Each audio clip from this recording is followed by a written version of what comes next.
So good morning, everybody. My name is Reverend Dr. Ron Fox, and I'd like to welcome you to our Sunday celebration for the Center for Spiritual Living Space Coast.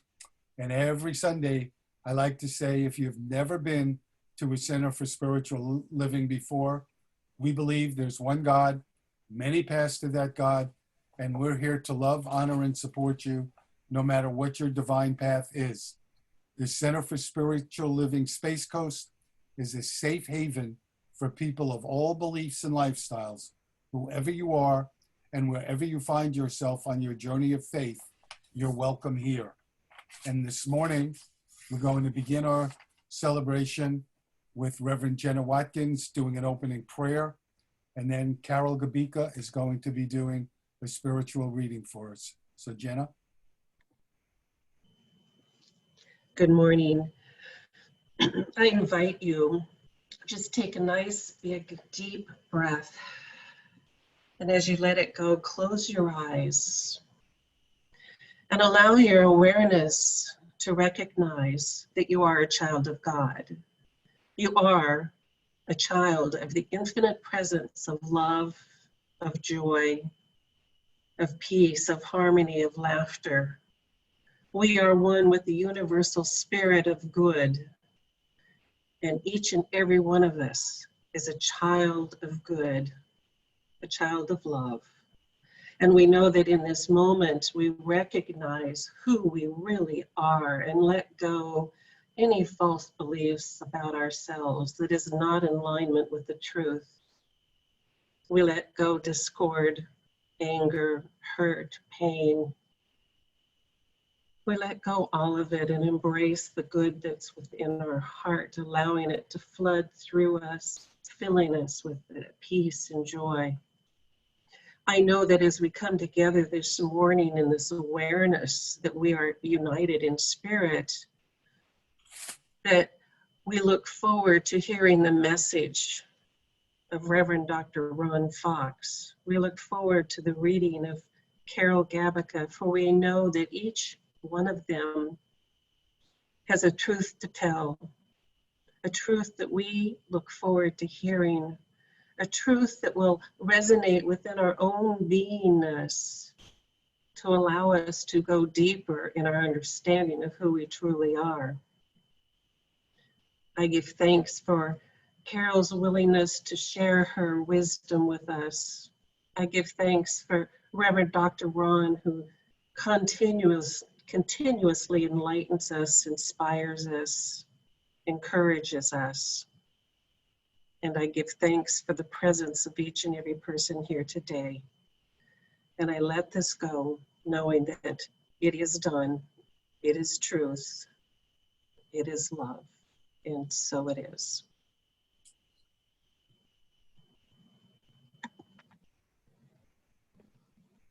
The mask is making my nose run.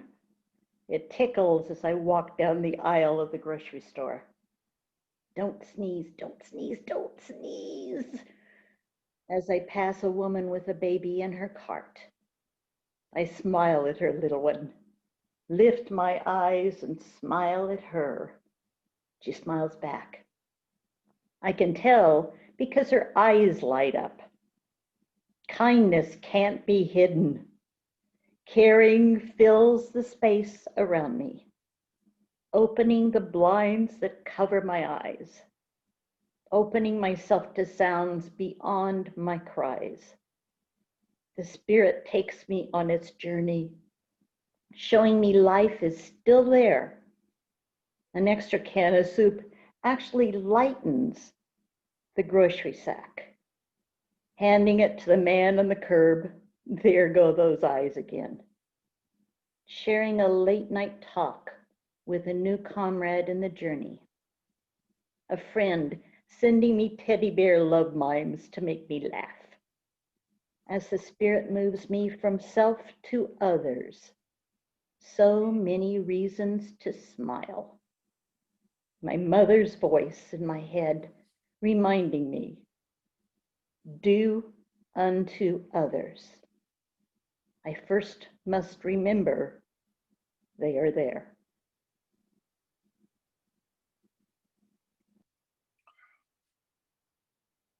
Wow, thank you, Carol. That was really powerful. So good morning again. And the title of the message today is Seeing Through the Eyes of Love. And in all honesty, if I had it to do over again, I probably would have changed the title to Seeing Through the Eyes of Kindness, because I really want to speak today about kindness. And I want to begin with two quotes, both of which different friends had put on Facebook this week. And the first one is a quote from Pope Francis. And he wrote, "Rivers do not drink their own water. Trees do not eat their own fruit. The sun does not shine on itself, and flowers do not spread their fragrance for themselves. Living for others is a rule of nature. We're all born to help each other, no matter how difficult it is. Life is good when you're happy, but much better when others are happy because of you." And the second quote, I'm not sure who wrote this, but it says, "Even the strongest hands lose their grip. The greatest of minds can become cloudy, and the biggest of hearts can break. So be kind. Just always be kind." So Mark Ian Barash wrote a book titled Field Notes on the Compassionate Life. And in one of the chapters, he talks about having, I think he was a reporter at the time, he got to spend an entire day with the Dalai Lama. And he said, when at the beginning of the day, the Dalai Lama struck him as being curious, as being bright, and as being exceptionally nice. But he said, "A living Buddha? I don't know." And he said, but yet, as the day wore on, it crept up on him. He never, ever seemed to waver. He emanated a steady warmth all day, no matter who he met or no matter who he spoke with. And Barash eventually became overwhelmed by the quality of his empathy. He said he made it seem so ordinary kindness, ordinary consideration, extraordinary to a degree. And I saw a wonderful quote recently by Philo that said, "Be kind, for everyone you meet is fighting a great battle."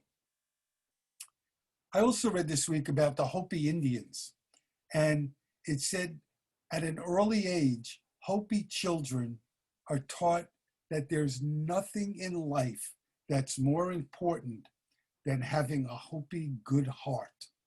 And what does that mean? It meant having trust and respect for all people and being concerned for everybody's rights, for everybody's feelings, and for everybody's general welfare. And this week, I read a story. I had read this story years ago and kind of forgotten it. And it just fits so well. It's a really long story, so I'm going to shorten it. But it's a story about an American who's living in Japan. And one day he's on the train and the door opens and a really large drunk comes staggering in to the train. And this guy's not only drunk and big, but he's dirty, he's filthy. And when he gets on, one of the first things he does is he takes a swipe at a pregnant lady, or not a pregnant lady, a lady holding a baby. And he sends her flying into the laps of an elderly couple. And she lands on their laps. She gets up, she's unhurt. And the couple starts to run away from this drunk, and he tries to kick the woman, but he misses. So the American stands up and he gets up, and he is a student of Aikido. He's been studying it for years. And as soon as he gets up, the drunk focuses right on him and says, "You need a lesson in Japanese manners." And the drunk starts to come towards him. And just as he does, the train lurches, and somebody says in a really loud voice, "Hey, come here." And they look over, and it's a little Japanese man sitting there who's in his 70s. And he says to the drunk, "What have you been drinking?" And the guy says, "Sake." And the little man says to him, "I like sake. Every night when I come home, my wife and I have some sakes and we eat persimmons." And the drunk says, "I like persimmons too." And the little old man says to him, "And I bet you have a wonderful wife." And the drunk says to him, "No, my wife died. I don't got no wife. I don't got no home. I don't got no job. And I am so ashamed." And he starts to cry. And they're coming up to the American stop, and he needs to get off the train. And right before he does, he looks back, and there's the drunk lying on the seat with his head on the little Japanese man's lap, and they're speaking to one another. And he gets off the train, and he sits on a bench on the station, in the station, and he sits there and realizes what he wanted to do with muscles, somebody else did with kindness. Ernest Holmes, who founded the Centers for Spiritual Living, wrote, "One of the first things to do is learn to love everybody. If you have not done this, begin to do it at once. There's always more good than bad in people, and seeing the good tends to bring it forth." Stephanie Dowick is a writer, an author from Australia. And in one of her books, she says, infants tend to think that they're the center of the world, that the world revolves around them, and everybody is there to please them. And she said, as we get older, we get the capacity to look beyond ourselves. And when we reach childhood, we realize other lives matter. And when I read that, "Other Lives Matter," I just looked at the front of the book to see when it was published. And it was published in 2005. So here this woman had come up with this phrase long before anybody else did here. And so what are some of the things that we can do to be with people and to exhibit our kindness? We can care about others' well-being. We can give others our time, our thought, our attention. We can honor their integrity, and we can respect our differences. And we can listen. It's through listening that we find out how we can help people. Listening dissolves the differences between people. And when we say to somebody, when we say, "I hear you, I hear you," it means I understand, I'm with you. It's a reassuring message for people who are alone and people who are feeling isolated. Years ago, I lived in Maine. And when I lived in Maine, my marriage broke up. My first marriage broke up. And I was staying in the house with the kids, and I was paying for my ex-wife to stay in a hotel. And one day I asked her to come back and watch the kids while I was on a business trip.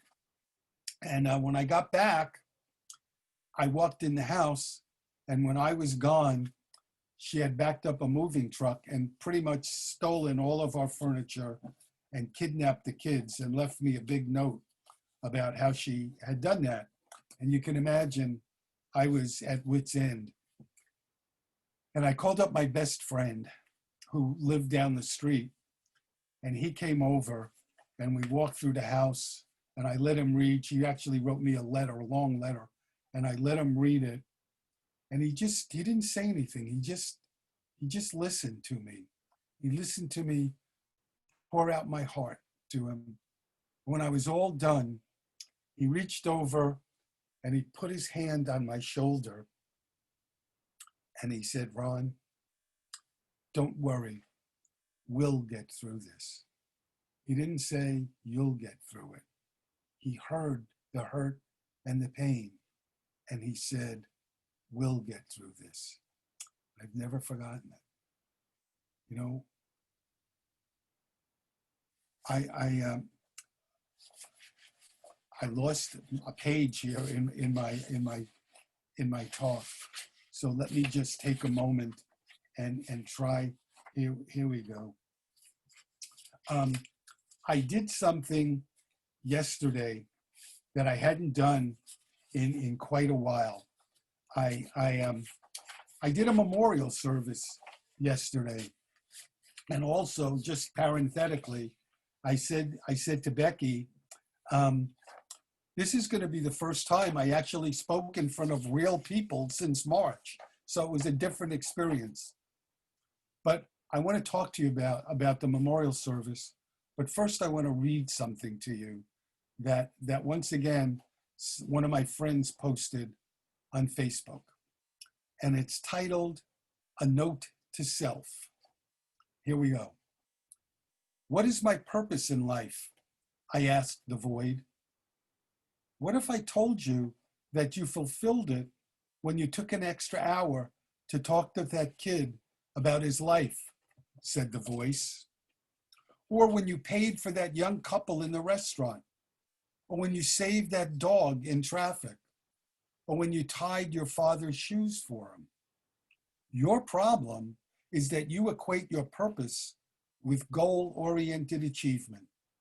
The universe isn't interested in your achievements, just your heart. When you choose to act out of kindness, compassion, and love, you are already aligned with your true purpose. No need to look any further." So the lady that I did the memorial service for yesterday, I never met her.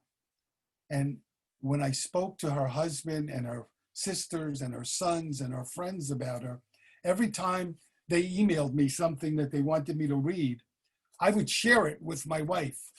And we both would say to one another, "Wow, we never met her, but we sure wish we did.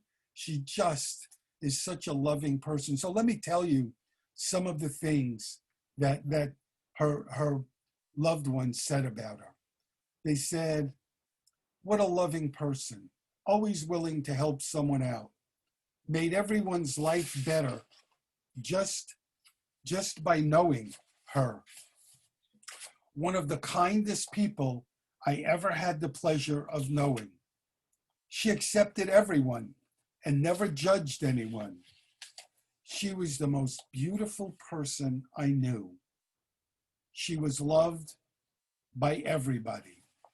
And so one of her sons, when we were chatting, one of her sons said to me, "Let me give you an example of what I mean by how loving she was." He said, a group of us, there were 6 of us that were at a wedding in Illinois, and we needed to get home because we had to go to work the next day. So it was an 18-hour drive, and we had to do it all at once.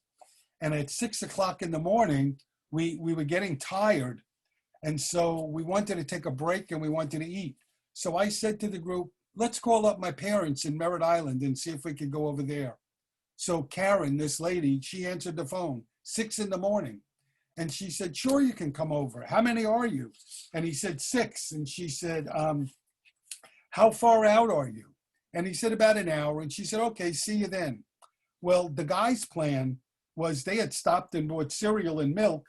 They just wanted to sit down and, use the cereal and milk in bowls in their parents' house. Instead, when they got there, they couldn't believe it. There was juice, there were 2 dozen eggs, there was a pound of bacon, there was milk, coffee, jam, bread, potatoes, and they thought, wow, your parents must be having company. They didn't realize they were the company.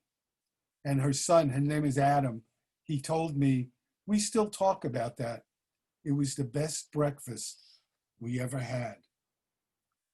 It was the best breakfast we ever had. Karen knew her purpose and lived it. The philosopher and theologian Cornel West said that a rich life comes in serving others, trying to leave the world a little bit better than when we found it. And he said we can all have a rich life if we make the choice. We all have something to give. We can give love, we can give hope, we can give our time, we can give money, we can give laughter, we can give touch, we can give our attention, and we can give advice. There's a Greek proverb that says, a society grows great when old men plant trees whose shade they know they will never sit in. There's a fable that I saw this week. I read it as a Jewish fable, but I've seen it as Japanese and a whole different bunch of ethnicities. But we'll do it as the Jewish fable today. So a good king, a king that was really good to his people, finds himself dying. And the people have all gathered together, and he calls for an arrow. And they bring him an arrow, and he calls up his weakest subject, and he hands it to him and says, can you break this? And without any effort, this weak subject breaks the arrow. And then he asks somebody to bring him several bundles of arrows tied together. And they do. And he calls for his strongest subject to come forth and break it. And he tries and tries and tries, and he can't. And the king turns to his subjects and he says, I bequeath to you the union among all of you. Be united with one another. This will give you the strength that you alone don't have. And the moral of the story, the point of the story, is that when we have a sense of belonging is necessary for our well-being. A sense of belonging makes us feel that we have other people that we're with that love us and will care for us. So I want to switch now, and I want to talk about something different. I want to talk about receiving. And I want to open with a quote from Brene Brown. Brene wrote, one of the greatest barriers to connection is the cultural importance we place on going it alone. Somehow we've come to equate success with not needing anyone. Many of us are willing to extend a helping hand, but we're very reluctant to reach out for help when we need it ourselves. It's as if we're divided into a world of those who offer help and those who need help. The truth is, we're both. So life is not just about giving. Life is about learning how to receive. It teaches us that everything is interconnected, because for somebody to give, somebody has to receive. And so we need to be grateful that others want to give to us. Think about this. Think how beautiful it is that somebody cares about you enough to give you something, whatever it is. You know, when we refuse a gift, think about this too. When we refuse a gift, it hurts somebody's feelings because we feel good. We feel good when we help people. So when you refuse to take something, whatever it is, whether it's a gift or it's help, you're taking joy. You're taking joy away from somebody. So I want to close with a story from Eric Butterworth, the late Eric Butterworth, who was a Unity minister. He said that in his home, he and his wife have a picture that brings them great joy to look at. It's titled The Blessing of Work, and it's by a German artist named Rosenthal. And here's what you got to follow this now. Here's what the picture depicts. It depicts a young artist carving a life-size statue of the Virgin Mary. And his entire manner suggests that he's giving himself in commitment and in love.